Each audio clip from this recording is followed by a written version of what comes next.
अस्सलाम वालेकुम नाजरीन, आज 11 सितंबर 2021 है और नाजरीन दो अहम खबरें और एक इंतहाई अहम तरीन वाक़या जो नवाज शरीफ की सियासत के हवाले से है और नवाज शरीफ साहब के तर्ज सियासत के हवाले से है, आज की इस वीडियो में आपके सुपुर्द करने वाला हूँ। नाजरीन, पहली खबर की जानिब बढ़ते हैं। खबरें ये आ रही हैं कि मौलाना फजलुर रहमान साहब ने अपोजिशन की सियासी जमातों को 2022 या 2023 के इंतखाबात में हिस्सा न लेने की तजवीज़ दी है। यानी कि 2022 और 2023 का जो इलेक्शन है उसका बाइकाट किया जाए, ये मौलाना फजलुर रहमान साहब ने तजवीज़ दी है। बहुत ही इम्पॉर्टेंट डेवलपमेंट है, इंतहाई अहम तरीन डेवलपमेंट है और इस हवाले से नाजरीन किसी और वीडियो में अलग से तफसीली नशिस्त का आपके साथ एहतमाम किया जाएगा इंशाअल्लाह ताला। और मौलाना फजलुर रहमान साहब ने शर्त आयद की है कि जब तक एस्टेब्लिशमेंट हमें मुकम्मल तौर पे यकीन दहानी नहीं कराती कि 2022 या 2023 के इंतखाबात में वो धांधली करने से बाज रहेंगे, उस वक्त तक अपोजिशन की सियासी जमातें अगले आम इंतखाबात में हिस्सा न लेने का ऐलान कर दें। चुनांचे नवाज शरीफ साहब को और PDM में शामिल दीगर जो सियासी जमातें हैं उन्हें ये तजवीज़ पेश कर दी गई है। इस हवाले से फर्दर क्या अपडेट्स आती हैं, क्या मालूमात आती हैं, तो वो किसी और वीडियो का मैं हिस्सा बनाऊंगा और इसके असरात क्या होंगे, कंसिक्वेंसेस और इम्पैक्ट इसका क्या होगा अपोजिशन की सियासत पे और तहरीक-ए-इंसाफ को इसका कितना बड़ा फ़ायदा होने जा रहा है। एक खबर तो नाजरीन ये हो गई। दूसरी खबर नाजरीन ये है कि मरियम नवाज साहबा ने गुज़श्ता दिनों एक धमकी दी थी कि वो उनके पास सबूत मौजूद हैं, तो उस हवाले से भी मैं एक वीडियो 2-3 दिन पहले अपलोड कर चुका हूँ। जो ज़राए से मुझे मालूमात मिली वो आपके सुपुर्द पहले ही मैं कर चुका हूँ। लेकिन अब नाजरीन खबरें ये भी आ रही हैं कि एक वीडियो के साथ साथ एक इंतहाई अहम तरीन ऑडियो भी लीक होने जा रही है। गोया इन लोगों ने ऑडियो और वीडियोस का एक ज़ख़ीरा जो है वो संभाल के रखा है और मौका महल के हिसाब से ये पटारी से निकालना शुरू कर देते हैं और उसी को बुनियाद बनाकर फिर ये जो है राब्ते शुरू कर देते हैं, बैकडोर्स राब्ते शुरू कर देते हैं और अपने लिए रियायत हासिल करने की कोशिश करते हैं। अब वो ऑडियो नाजरीन किसकी हो सकती है, तो उसमें जो इधर उधर से मैंने फ़ोन कॉल्स की मालूम करने की कोशिश की, तो मुझे जो ख़ास ज़राए हैं, डेफिनेटली नून लीग में भी हमारे दोस्त हैं, तो उन्होंने ये कहा कि आप अपना वक्त ज़ाया ना करें भाई, कोई आपको ये नहीं बताएगा एग्जैक्टली कि क्या होने जा रहा है। बस आपको जो है ना इशारों और किनायों में उन्होंने चंद बातें बता दी और वो ये कि जो फ़ैसला करने वाले हैं और जो फ़ैसला करवाने वाले हैं उन दोनों की ऑडियो लीक हो सकती है कि क्या क्या इंस्ट्रक्शंस और हिदायत दी जा रही हैं और इसके अलावा चंद तस्वीर भी सामने आ सकती है और बयान हल्फी भी सामने लाया जा सकता है कि हम पे फैसला करने के लिए किस तरह दबाव डाला गया। नाजरीन, ये तो अपडेट थी ऑडियो के हवाले से। वीडियो के हवाले से 2-3 दिन पहले मैं बता चुका हूँ।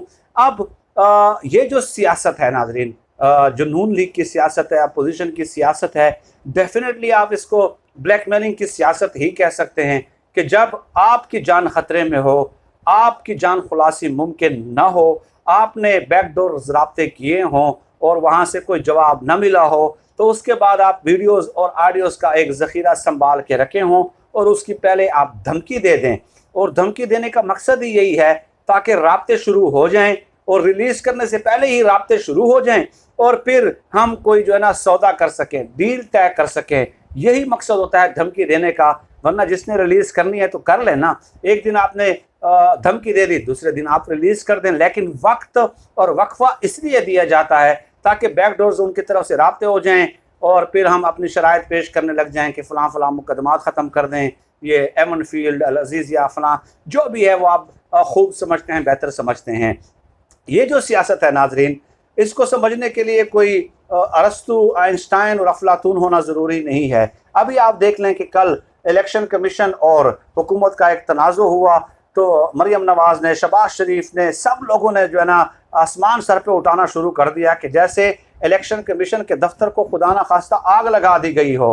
बल्कि इसहाक डार साहब जो कि खुद मफरूर और इश्तिहारी हैं और अदालतों को मतलूब हैं, उन्होंने तो यहाँ तक कह दिया कि ये उज़रा सारे मुस्ताफ़ी हो जाए। इन्होंने धमकी दी है इलेक्शन कमीशन को धमकी दी है, हुकूमत मुस्ताफ़ी हो जाए, इमरान खान मुस्ताफ़ी हो जाए। इसहाक डार साहब वहाँ से लेक्चर दे रहे हैं। अब मैं एक वाक़या आपको सुनाता हूँ कि ये लोग क्या करते रहे हैं। क्या कभी इन लोगों ने कभी इस किस्म की अखलाकी जुर्रत का मुजाहरा किया है? कभी अखलाकी जुर्रत का मुजाहरा किया है, या ये लोगों को बेवकूफ़ और जाहिल समझते हैं कि जैसे ये लोग इदारों का बहुत ज़्यादा एहतराम करते हों। नवाज शरीफ साहब के बारे में गौहर अयूब ने अपनी किताब में लिखा है कि जब सजाद अली शाह साहब के साथ उनका तनाज़ुर चल रहा था, वो तफसीलात आपके इल्म में हैं, हज़ारों बार लोग पेश कर चुके हैं। तो गौहर अयूब कहते हैं कि मैं नवाज शरीफ साहब के साथ गाड़ी में जा रहा था, नवाज शरीफ साहब ने मेरे घुटनों पर हाथ रखा और कहा कि गौहर अयूब कोई ऐसा तरीका निकालो, कोई ऐसी तजवीज़ मुझे बताओ, आप तो मेरे पुराने साथी हो, काबिल एतमाद साथी हो, कि जिसके तहत मैं चीफ जस्टिस को पकड़ कर एक रात के लिए जेल भेज सकूं। तो गौहर अयूब साहब कहते हैं कि मैं ड्राइव कर रहा था और अचानक से मैं चौंक उठा, मेरे जैसे होश उड़ गए हों। मैंने कहा मियाँ साहब आप क्या कर रहे हैं? हाजिर सर्विस जो है वो चीफ जस्टिस ऑफ पाकिस्तान है और आप उनको एक रात के लिए जेल भेजना चाहते हैं। आप खुदारा कोई ऐसा कदम ना उठाएं जिससे इस पूरे निज़ाम का तया पांचा हो जाए, पूरे का पूरा निज़ाम जो है वो लपेट दिया जाए। ये हालात थे। और इसके अलावा चौधरी शुजात हुसैन साहब की किताब है सच तो ये है, वो किताब आप पढ़ लीजिएगा। उसमें वो कहते हैं कि चीफ जस्टिस सजाद अली शाह की बेडरूम के नीचे रिकॉर्डिंग डिवाइसेस लगाई गई थी। चीफ जस्टिस सजाद अली शाह को पता चल गया था, उन्होंने प्रेस कॉन्फ्रेंस करनी थी, लेकिन हम और चंद दूसरे मुअज़्ज़िज़ीन गए, मुदाखलत की, उनसे रिक्वेस्ट की, उन्हें कन्विंस करने की कोशिश की और आखिरकार उन्होंने प्रेस कॉन्फ्रेंस न करने का वादा कर लिया। तो ये रिकॉर्डिंग डिवाइसेस ये नवाज शरीफ ने लगवाए थे चीफ जस्टिस सजाद अली शाह साहब की निगरानी करने के लिए। इस किस्म की सियासत ये करते रहे हैं। आज हुकूमत ने बेशक इलेक्शन कमीशन पे एतराज़ किया हो, बिल्कुल उन पे सवालात उठाए हैं कि नून लीग के साथ उनका गठजोड़ है, ये हुकूमत का हक है। हुकूमत के पास अगर सबूत है तो उन्हें ये सबूत शेयर करने चाहिए, लेकिन इलेक्शन कमीशन पे हमला तो नहीं किया ना।